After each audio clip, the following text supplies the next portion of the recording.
రావడం, సో ఈ రకమైన మళ్ళీ రావడం, ఇక్కడ అపీజ్మెంట్ పాలిటిక్స్ చేయడం. సో అందుకే ఇవాళ ఇండియాలో ఉన్నటువంటి అన్ని ప్రాంతీయ పార్టీలు కూడా వారిని డిజోల్వ్ చేసుకున్నాయి. ఒక్కొక్కటిగా వారు వెళ్ళిపోతా ఉన్నారు. వారి నాయకత్వం మీద విశ్వాసం సన్నగిల్లి ఒకసారి అరవింద్ కేజ్రీవాల్ నివాసం దగ్గరికి వెళ్దాం. అరవింద్ కేజ్రీవాల్ నివాసం దగ్గర నుంచి కొన్ని దృశ్యాలు మనకు వస్తున్నాయి. అరవింద్ కేజ్రీవాల్ దగ్గర నివాసం దగ్గర కొంత బాధాకర వాతావరణమే కనిపిస్తుంది. నవ్వు లేని ఆమ్ ఆద్మీ పార్టీ నేతల ముఖాలే మనకి కనిపిస్తున్నాయి. కొంత వెలవెలబోయే పరిస్థితి అక్కడ అరవింద్ కేజ్రీవాల్ నివాసం దగ్గర కనిపిస్తుంది. అరవింద్ కేజ్రీవాల్ పార్టీ నేతలు, ఆమ్ ఆద్మీ పార్టీ నేతలు ఊహించారు ఈసారి తమ అధికారంలోకి వస్తామని అనుకున్నారు. ఒకవేళ భారీ విజయాన్ని కాకపోయినా మ్యాజిక్ ఫిగర్ని దాటి తమ విజయాన్ని సొంతం చేసుకుంటామని అనుకున్నారు. కానీ మ్యాజిక్ ఫిగర్కి ఆమెడ దూరంలోనే ఆగిపోయారు.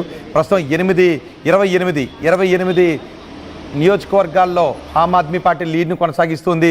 మ్యాజిక్ ఫిగర్కు 8 స్థానాల దూరంలో ఆమ్ ఆద్మీ పార్టీ ఆగిపోవడంతో ఆమ్ ఆద్మీ పార్టీ అధినేత కేజ్రీవాల్ నివాసం దగ్గర ఉన్న దృశ్యాలు కూడా మనం ఆర్టీవీ స్క్రీన్ పైన చూస్తున్నాం. అక్కడ భారీ పోలీస్ బలగాలు కూడా ఉన్నాయి.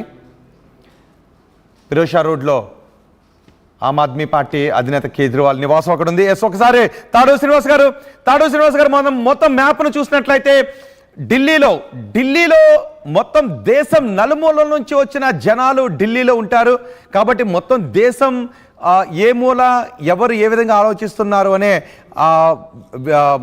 ఫలితాలను అక్కడ ప్రతిబింబిస్తూ ఉంటుంది. సో ఇక్కడ మనం చూస్తున్నట్లయితే సౌత్ ఇండియా నుంచి ఎక్కువ మంది వచ్చిన ప్రదేశాల్లో ఆమ్ ఆద్మీ పార్టీ హవా కనిపిస్తుంది. నార్త్ ఇండియన్స్ మిగిలిన ఉత్తర భారత రాష్ట్రాల నుంచి వచ్చే ప్రజలు ఉన్న చోట బీజేపీ హవా కనిపిస్తోంది. దక్షిణ భారతదేశంలో ఉన్న వాళ్ళు నివసించి ఢిల్లీ వెళ్ళి అక్కడ స్థిరపడ్డ వాళ్ళలో ఆమ్ ఆద్మీ పార్టీకి ఎక్కువగా మొగ్గు చూపిన పరిస్థితి కనిపిస్తోంది. అదేం లేదండి, మీరు మిక్స్డ్ ఢిల్లీ అంతా కాషాయమయమైనప్పుడు ప్రతి దగ్గర ఆ రకంగా ఉంటుంది. మనం we cannot say like that. మనం తప్పకుండా అన్ని ప్రాంతాల ప్రజలు మమ్మల్ని ఆదరించినారు కాబట్టి ఆ ఎన్నిక అంత విజయం. ఇలా మ్యాజిక్ ఫిగర్ దాటి 42 సీట్లు, ఇలా 45 వరకు మేము లీడింగ్ లో ఉన్నామంటే సో తప్పకుండా అన్ని వర్గాల ప్రజలు, అన్ని ప్రాంతాల ప్రజలు విశ్వసించినారు కాబట్టి మాది నిజంగా సరే. జోడో యాత్ర అన్ని ప్రాంతాలని జోడిస్తున్నది మేము, సమానంగా చూస్తున్నది, సహకార సమాఖ్య స్ఫూర్తితో పోతున్నది మేము. అందుకే ఈ ఎన్నిక.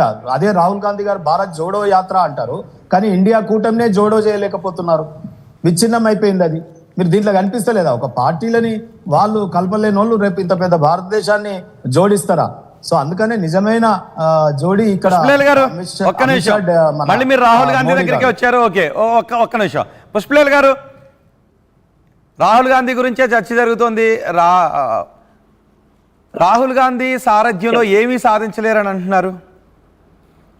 ఇప్పుడు ఎవరికి వాళ్ళకి ఎంత బాగా నమ్మకం అంటే ఎక్కడా చేతగాక రాహుల్ గాంధీ గారిని రానివ్వకుండా, పార్లమెంట్లో మాట్లాడనివ్వకుండా ఎన్ని రకాలుగా చేశాడో మీకు అర్థమైంది. జనాలకు, మీ బీజేపీ వాళ్ళకి అర్థం కాకుండొచ్చు కానీ జనాలకు అర్థమవుతుంది. కొన్నాళ్ళు కొంత సాగుతుంది. అధికారంలో ఉన్నాడు కాబట్టి కన్ను దాపి లొట్టబోయి మొన్న గెలిచాడు. 400 పోయి 200 కాడికి వచ్చిండు. 200. పుష్పలేల్ గారు ఒక్కసారి నేను ట్రెండ్స్ చెప్తాను.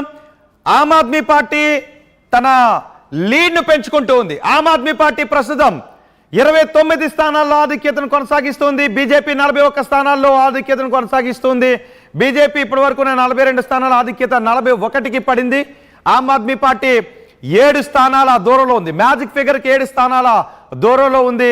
రౌండ్లో కౌంటింగ్ జరిగే కొద్దీ ఆ నెంబర్స్లో కూడా మార్పులు వస్తున్నాయి. ఆమ్ ఆద్మీ పార్టీ ప్రస్తుతం 29 స్థానాలు